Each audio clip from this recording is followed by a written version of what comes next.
یہ ہاں السلام علیکم حضور. اچھا میرا سوال ہے کہ میرے ایک دن صحیح شخص سے میری بحث ہو رہی تھی، تو وہ کہہ رہا تھا کہ خالی اگر عیسیٰ اسلام پہ مان لاؤ گے تو تمہیں جنت حاصل ہوگی.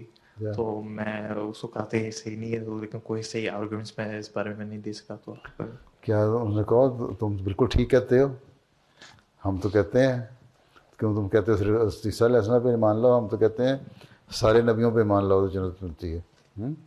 اور حضرت عیسیٰ کو بھی ہم نبی مانتے ہیں اور ہم انہیں مان لاتے ہیں، اور ہم ان کو سچا اللہ تعالیٰ کا نبی مانتے ہیں. اور انہی کی پیش گوئی تھی آگے آن وسلم کے آنے کی بھی، بائبل میں موجود ہے، اور اس کے مطابق ہم آن وسلم کو بھی مانتے ہیں. ٹھیک ہے.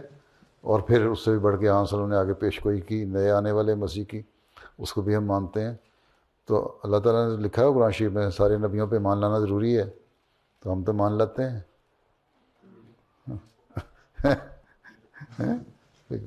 تو مقصد سوال کیا مجھے سمجھ نہیں آئی. وہ خالی کہہ رہا تھا کہ اگر تم خالی عیسیٰ علیہ السلام پہ مان لاؤ گے تو تمہیں جنت حاصل ہوگی. لیکن میں نے کہا تھا کہ تو ٹھیک ہے، نیچے کرو ہاتھ، نیچے کرو. تم بچے نیچے کر لو ہاتھ، تمہارے سے میں نے نہیں سوال پوچھنا. ہاں میں نے اس کو کہا تھا کہ میرے عیسیٰ اسلام پہ بھی میرا مان ہے، لیکن خالی نبی کے حساب سے. لیکن وہ کہتا ہے کہ وہ تو اگر ٹھیک ہے، اسے کہنا اگر تو جنت تم نے دینی ہے تو نہ دینا. اگر جنت اللہ تعالیٰ نے دینی ہے تو ہم اللہ کی بات سن کے مان لاتے ہیں. ٹھیک ہے. اور اگر جنت تمہارے ہاتھ میں ہے تو پھر ہم ایسی جنت سے باز آئے. اس میں بحث کرنے کی ضرورت ہی کوئی نہیں.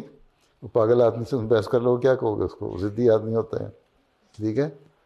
جنت میں بتاؤ کہ جنت اس بندے نے دینی ہے. اب یہ تم نے یہ کہاں سے کہہ دیا کہ آن وسلم پہ مان لو تو جنت مل جائے گی؟ کہاں لکھا ہوا ہے؟ لکھا ہوا کہیں؟ آن وسلم نے فرمایا میری فاطمہ کو کہ اگر تم نے بھی نیک عمل نہ کیے تو یہ نہ سمجھنا کہ رسول کی بیٹی ہوگی تم جنت میں چلی جاؤ گی. ٹھیک ہے.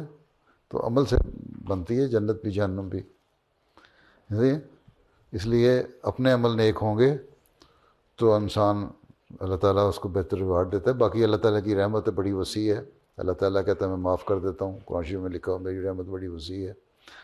اور ایک شخص تھا بہت گناہ گار تھا، 100 قتل کیے، 99 قتل کر دیے. اس کو ہر ایک کو یہ کہتا تھا تم دوزخ میں جاؤ گے، دوزخ میں جاؤ گے، اور جو کہتا تھا دوزخ میں جاؤ گے اس کو قتل کر دیتا تھا. آخر ایک شخص پتہ لگا ایک جگہ جانے کے لیے کہ وہ، اس نے کہا کہ فلاں شخص کے پاس جاؤ وہ تمہیں بتائے گا جنت کا راستہ.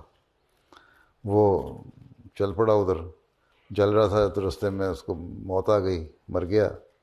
اب جنت کے فرشتے بھی آ گئے، دوزخ کے فرشتے بھی آ گئے. وہ کہیں ہم نے لے کے جانا ہے کیونکہ اس نے گناہ کیے ہوئے ہیں. وہ کہ نہیں، یہ نیکی کی طرف جا رہا تھا اس لیے ہم نے اس کو جنت میں لے کے جانا ہے. خیر بڑی بحث کے بعد فیصلہ ہوا کہ ان کو فاصلہ ناپا جائے. اگر تو یہ اس کا فاصلہ اس طرف زیادہ ہوا جس بزرگ کے پاس یہ جا رہا تھا تاکہ جنت کا راستہ تلاش کرے تو پھر جنت میں چلا جائے گا. اگر ادھر کا فاصلہ کم ہوا جس طرف سے وہ نکلا تھا تو پھر یہ دوزخ میں جائے گا. تو پھر اللہ تعالیٰ نے، حدیث ہی ہے، اللہ تعالیٰ نے اس کے فاصلہ جو تھا نا نیکی کی طرف جانے والا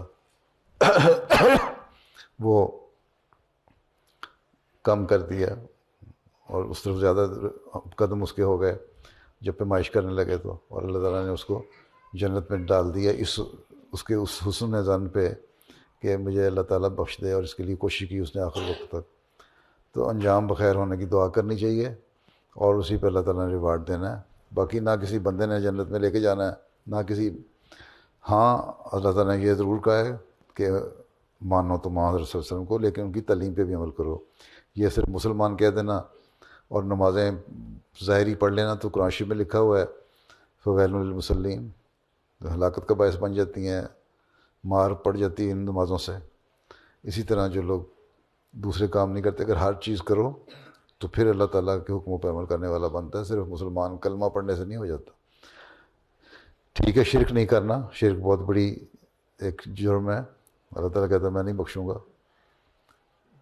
تو اس بات کی کوشش یہ ہے کہ مسلمان ہو کے پھر اس پہ عمل کرنا بھی ضروری ہے.